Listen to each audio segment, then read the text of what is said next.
guys, welcome into the kitchen here at Simple Acre Homestead.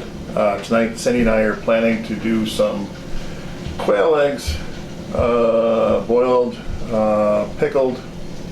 We're going to pickle some quail eggs with simple recipe, guys. If you want to follow along tonight, it's just a dill recipe, but I'll let Cindy explain more of that part of it.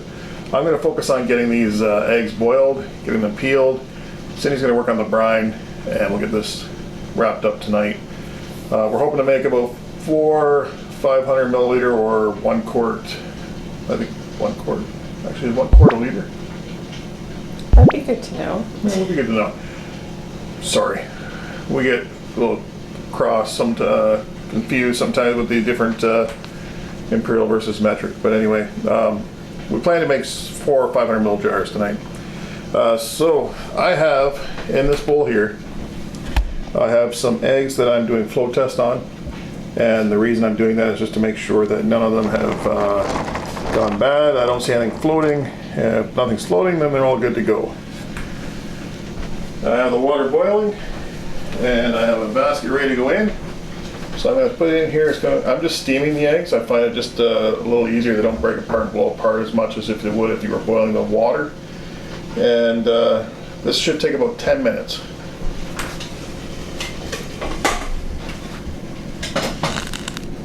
Now, they recommend, once your eggs are boiled, you take them off and you put them right into an ice bath. Unfortunately, I don't have an ice bath prepared. I don't have ice at the moment. So I'm just going to put them into some really cold running water when this is all finished. Ice bath is probably better, especially if you're peeling by hand. What we use is this quail egg peeler, and I'll do a little demonstration for you this evening. I'm not going to make you watch me peel all these eggs. I'm going to be standing here for quite some time because I'm going to do about 200 quail eggs in total. We find that it usually takes close to 50 eggs to fill one little jar. We stuff them pretty good.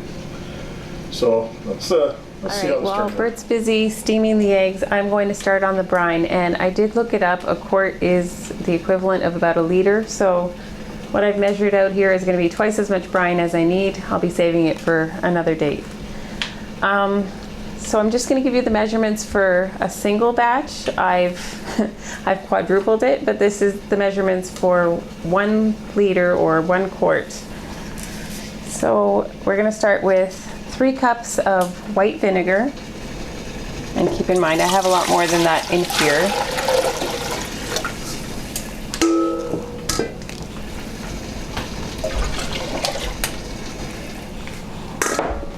We need a 1/4 cup of sugar.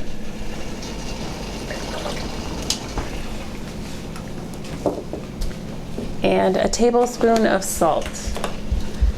And we're just going to heat that up and stir it until it is warm and dissolved.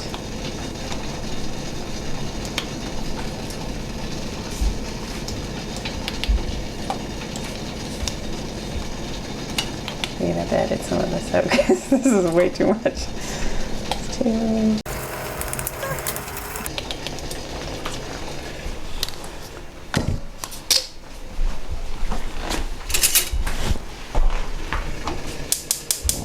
So this is the first step, and I will show you the rest afterwards. Alright guys, it's been about 10 minutes. During that time you saw Cindy working on the brine. I'm going to get this into the cold water.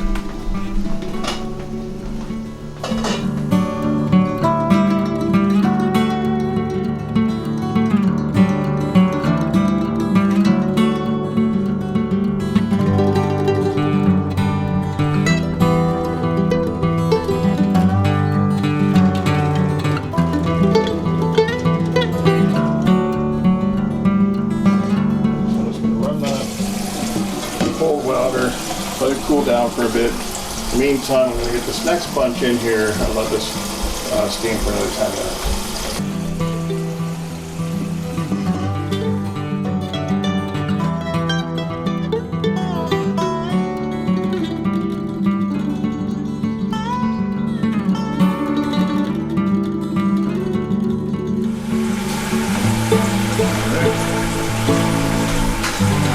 Back on. Take a look at the time. I'll give it another 10 minutes.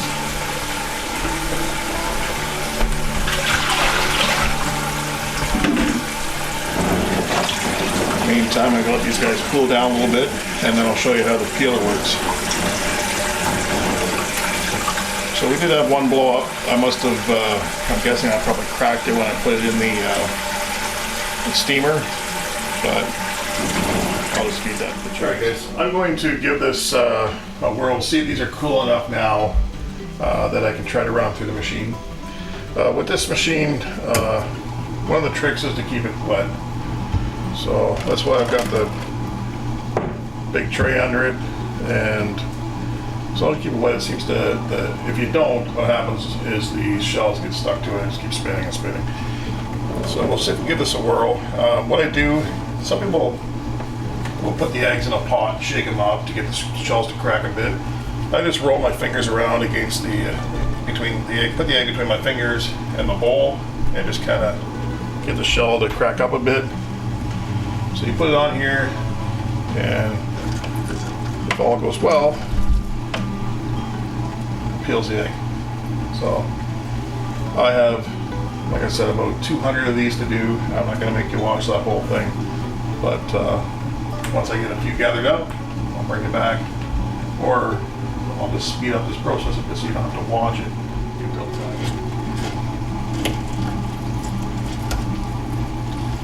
It doesn't always work the way you hope it will, but even doing it this way for me is still a lot easier than trying to get my big hands peeling such small eggs. Some people will put vinegar in their water and try to dissolve the shells a bit. I haven't tried that, so I find, other than having to stand here for a very long time, this works quite well.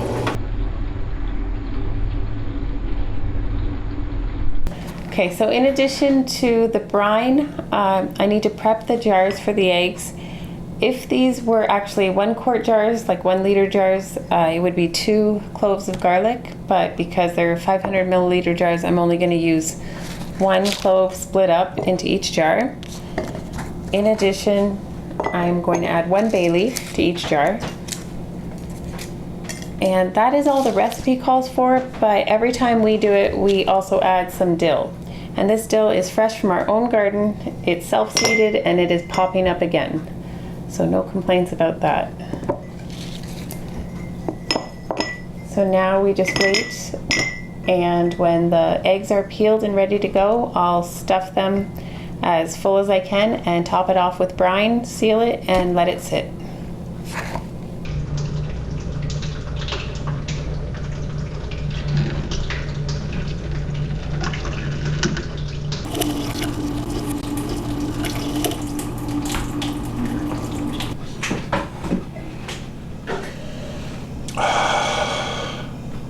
Are you recording? Mm-hmm. All right, I like the smell of dill. All right, guys, Cindy and I powered through these. There should be about, I want to say about 190 quail eggs here. We had a couple casualties. They kind of exploded and they don't peel so well then. So I'm going to pack them in the jars here and get everything set for the brine. Overall, this has gone fairly quickly for us, which is nice. Nice thing with quail eggs is just a nice bite-sized snack. I love having pickled quail eggs in the fridge personally. Even the kids I find, oh, there's another casualty. Even the kids I find will usually eat them pickled. Oh boy, that's 2 down. It actually looks like we're gonna have more than 4 jars worth here. I was thinking we could get close to 50 in a jar, unless I miscounted how many we boiled.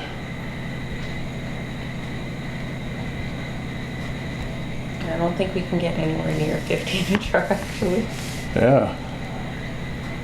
That's good, because that means I'm not eating 50 when I sit down and finish a jar and not realize how much I've ate.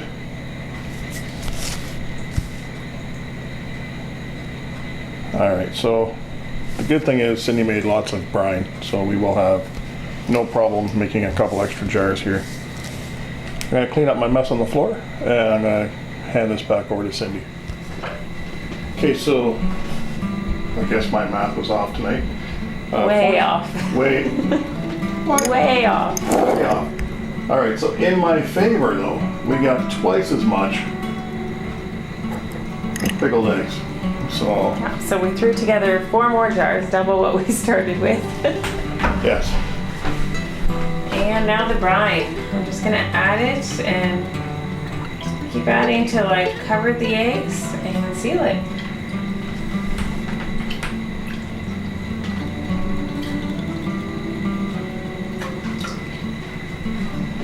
Yeah.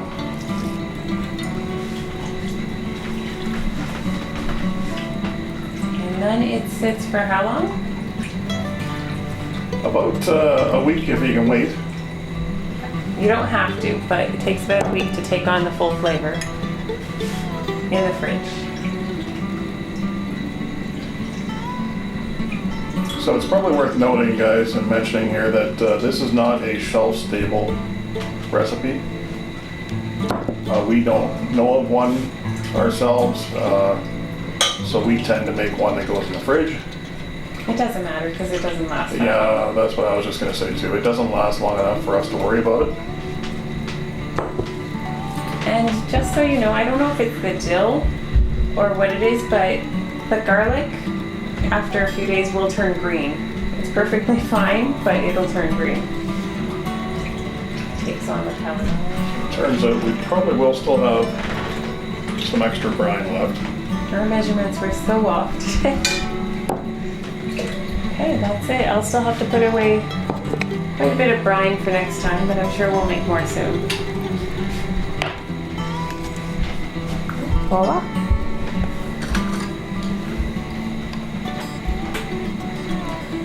So there we have 8 500 milliliter jars of pickled quail eggs. Let me spin this around again, guys. So basically, a very easy recipe. We did all this in maybe